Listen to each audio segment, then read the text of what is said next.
如果你平时有用 iPhone 去拍摄 YouTube 影片，那么一定要去认真做好这期影片我告诉你的设置。如果说你没有做好这些重要的设置，很有可能会导致你拍摄出来的影片过度曝光，音频文档丢失，甚至在导出影片的时候会出现各种错误。我是 Grayson， 这频道主要分享关于 YouTube 频道运营、流量变现以及网络创业内容。我每周分享3部影片，需要记得订阅我频道。如果是新手创作者，你可以透过影片下方链接去免费领取 YouTube 新手成功宝典，它会从不同的方面去告诉你如何去正确经营频道。那首先你需要做的第一个重要设置就是你需要去关闭 HDR。那这边首先需要选择设定选项，然后往下滑找到相机，在这边我们选择第一个选项录影。这边就可以看到有一个 HDR 影片高效率，那这个选项呢，你不需要打开，需要保持关闭的状态。那如果说你打开了这个设置，你使用了 HDR 的设置去拍摄影片，那在手机上面你看这样的影片是正常的，或者说你习惯使用了手机去剪辑影片，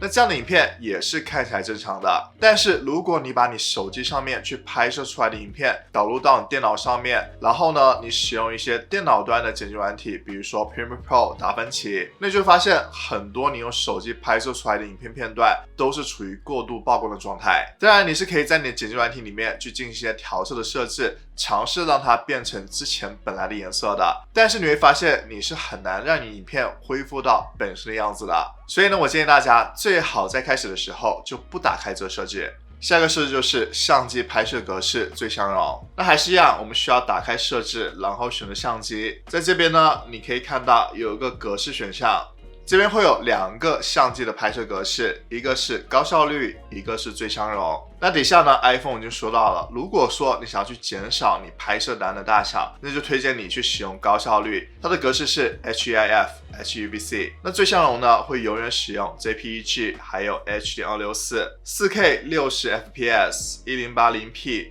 240fps。和 HDR 影片呢，都是需要使用高效率的。那高效率的拍摄格式呢，它是用一个比较小的拍摄档的大小来帮助你拍摄影片还有照片，并且呢，拍摄出来的质量还是可以保证的。那这听起来是不是非常不错呢？但是我有注意到，如果说我使用了这个高效率的格式去拍摄我的影片，当我导入到我电脑端的剪辑软体里面的时候，有的时候我会发现这个素材它会有卡顿的状态，或者是有音频缺失的情况。那主要是因为呢，苹果它现在使用的是 HEVC 这样的编码器，那和现在市场上面很多的剪辑软体它是不匹配的。你最好使用的是 H.264 的编码器。那基于我个人的拍摄情况，我发现这种情况很多都是属于我在拍摄长影片的时候，比如说我拍摄了10分钟、20分钟、半个小时的影片，那会比较有可能会出现这样的情况。那如果说你是拍摄短片的时候，那基本上你不会出现这样的情况。所以呢，我建议大家，如果说你想使用你的手机去拍摄 YouTube 影片比较长的时间，那么我建议你调换成最相容的格式。第3个重要设置就是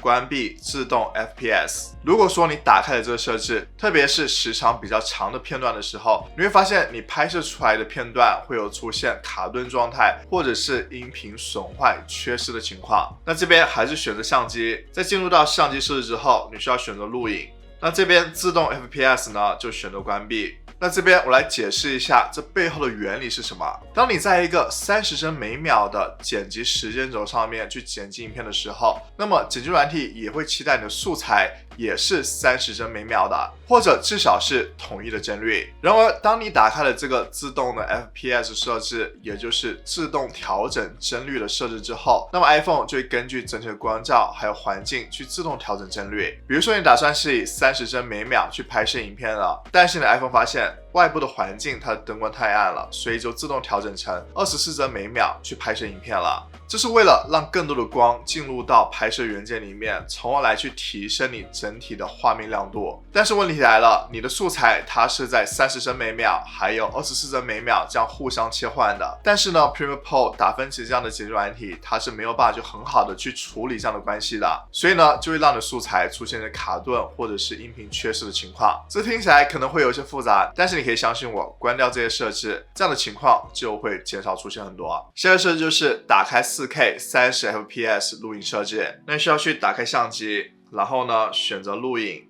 这边呢选择 4K 30fps。30帧每秒是大多数情况下你希望影片拍摄的帧率，这也是一个非常标准的选择。它是很多电视节目都在使用的帧率，也是大多数的 YouTuber 他们在使用的帧率，看起来是和现实生活中的速度是非常接近的，并且模拟了肉眼所见的模糊效果。如果说你想拍摄慢动作，那么就可以调整成 1080p HD 60fps。那在一般情况下呢，我是建议大家能够使用 4K 去拍摄影片，这样拍摄出来的画质是非常清晰的。这也是现在的 iPhone 它能够做到的最高画质。这样拍摄出来的好处就是，如果说你最终决定想要把你的影片的画质变成 1080p， 那么它还是会有2倍高于它的画质的。那也是可以在后期放大这样的影片2倍的，而且呢不会损失你的任何画质，能够提供给你更多灵活性的。下个设置就是打开保留设定，这里面我打开相机了，然后选择保留设定，这边呢你可以选择打开相机模式，然后呢自定控制项目。那当你打开相机模式的时候呢，它就会自动保留上次的模式，比如说录影就不会自动重做为拍照，然后自定控制项目呢，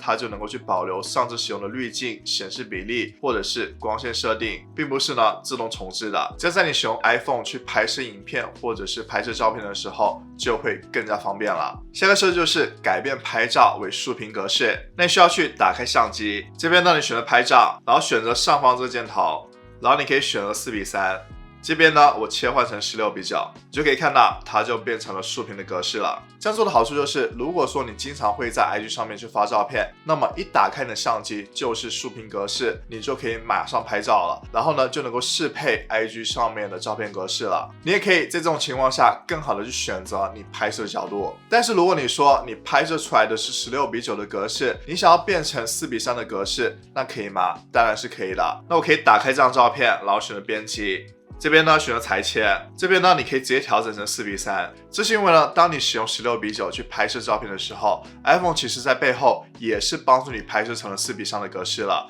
只是需要你裁切一下，所以呢，这样会给你更多灵活度。下个就是我希望大家都能够使用后置摄像头去拍摄 YouTube 影片。如果说你打算用 iPhone 去来拍摄影片，那么我是强烈推荐大家去使用它的后置摄像头的。从后置摄像头拍摄出来的影片画质是会更好的。大家可以对比一下这2个片段，一个呢是我用 iPhone 前置的摄像头去拍摄的，一个呢是用后置摄像头去拍摄的。我知道当大家去使用后置摄像头去拍摄影片的时候，会有很多担心，会不知道自己在相机里面的状态，自己在相机的哪个位置，所以建议大家可以在拍摄之前先测试录制几次，找到一个正确的位置、正确的角度，就能够正式开始录制了。而且一定要记住去看向手机上面的镜头，而不是看向手机的显示框。很多人呢用手机拍摄影片，他们都习惯于去看向手机屏幕里面的自己，但是如果你拍摄出来这样的影片，观众是会觉得你没有看见他们，会缺少眼神交流的。现在你知道了在 iPhone 上面的重要设定，去帮助你拍出更好看的影片了。那如果说你想要在手机上面去剪辑的影片，那我推荐大家可以使用 CapCut 这款免费的剪辑 APP， 你可以看这期影片。